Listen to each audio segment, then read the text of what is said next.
Disparando al acantilado.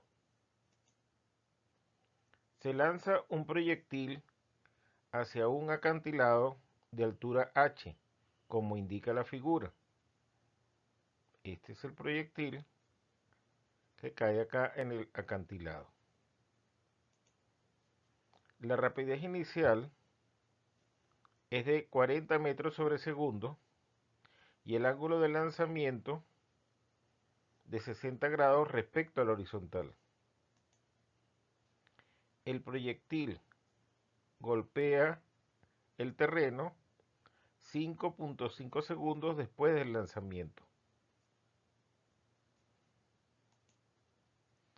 Calcular la altura del acantilado, la altura máxima alcanzada sobre el suelo y la velocidad del proyectil en el momento del impacto.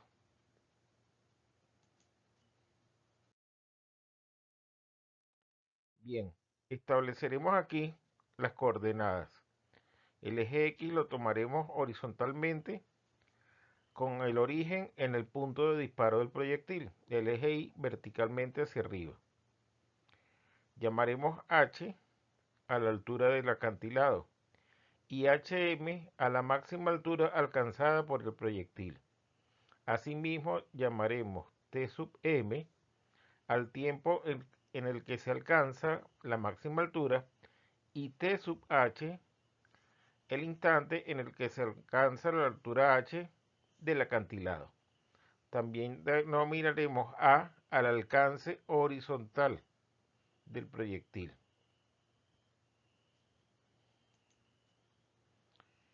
Comenzamos hallando las componentes de la velocidad inicial. B sub x0 vale B sub 0 por el coseno de tita. Es decir, proyectamos en la dirección horizontal B sub 0 por el coseno de tita. Después de realizar los cálculos, nos da 20 metros sobre segundo. B sub i0. B sub i0 es B sub 0 por el seno de tita. Después de realizar los cálculos, es decir, aquí se coloca 40 y aquí el seno de 60, que es raíz de 3 sobre 2, eso nos va a dar 34.64 metros sobre segundo para la componente vertical de la velocidad inicial. Las coordenadas del proyectil como función del tiempo son las siguientes.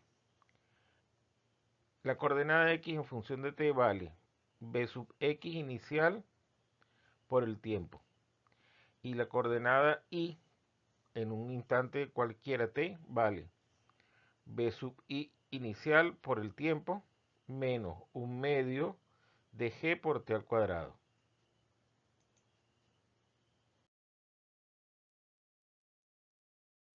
En el instante particular th igual a 5.5 segundos, se tiene lo siguiente, se tiene que la coordenada i del proyectil en ese instante, t sub h, vale justamente h.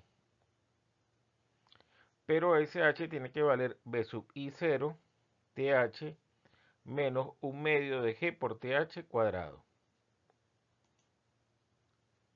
Recordemos que th se conoce, es el instante en que llega aquí, que es 5.5 segundos. Entonces sustituyo donde está th por 5.5 segundos.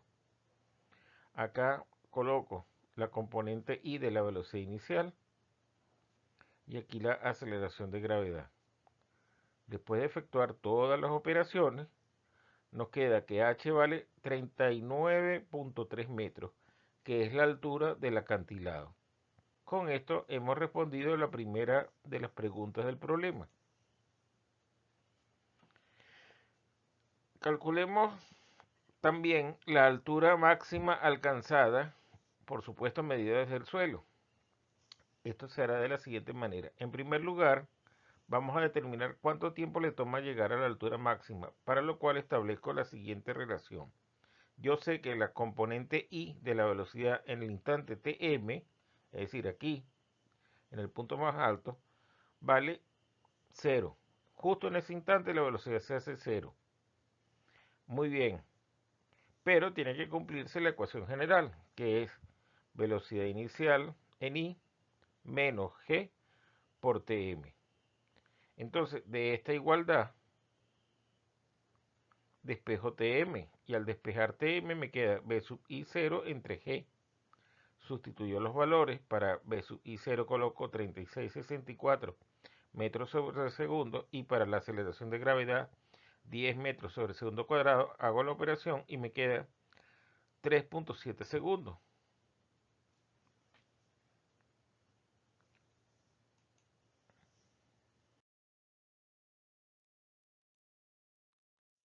Como el tiempo T sub m, o el instante T sub m en el que se alcanza la máxima altura, es 3,66, que podemos redondear a 3,7, se tiene que, para ese instante, la coordenada I vale justamente hm, y entonces esa coordenada hm se consigue sustituyendo tm en esta expresión que está acá, b sub i0 por tm menos un medio de g por tm al cuadrado. Entonces tm es 3,66, que podemos redondear a 3,7. Entonces hm nos da 59,7 metros. Esta es la altura máxima del proyectil. Por último, calculemos la velocidad del proyectil aquí, justo antes del impacto con el acantilado. La velocidad, por supuesto, tiene dos componentes. Una componente en X, una componente horizontal, y una componente vertical. La componente horizontal o componente X vale B sub X de TH. Y lo que ocurre es que en el tiro parabólico la velocidad horizontal se mantiene constante. Por lo tanto, la componente horizontal aquí vale 20 metros sobre segundo. En cambio, la componente vertical de la velocidad sí que va cambiando con el tiempo, y en particular para el instante TH, es decir, para el instante del impacto, vale B sub I0 menos G por TH. Entonces 34,64, que esa es la componente I de la velocidad inicial, menos 10, la aceleración de gravedad, por 5,5, que es el instante en que toca la parte superior del acantilado. Entonces, al efectuar estas cuentas nos da menos 20,4 metros sobre segundo. Entonces, concluimos que la velocidad tiene dos componentes, una componente horizontal positiva y una componente vertical negativa. La velocidad es, por supuesto, un vector que iría en esta dirección. Su componente horizontal, 20 metros sobre segundo, su componente vertical, menos 20,4 metros sobre segundo.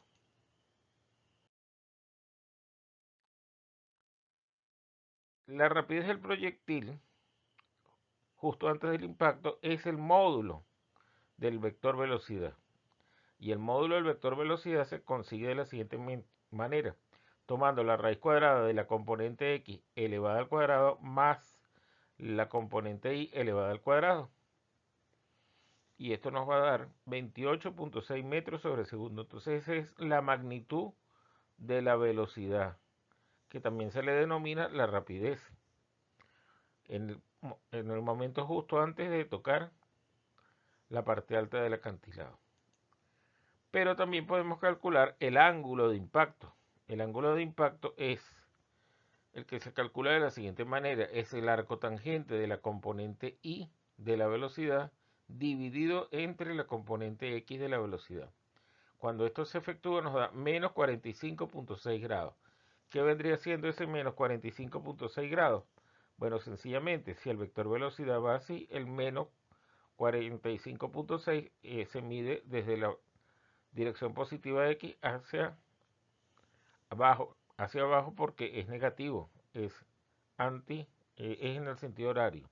O sea, acá va el vector velocidad, se mide así. Bien, con esto hemos finalizado este problema.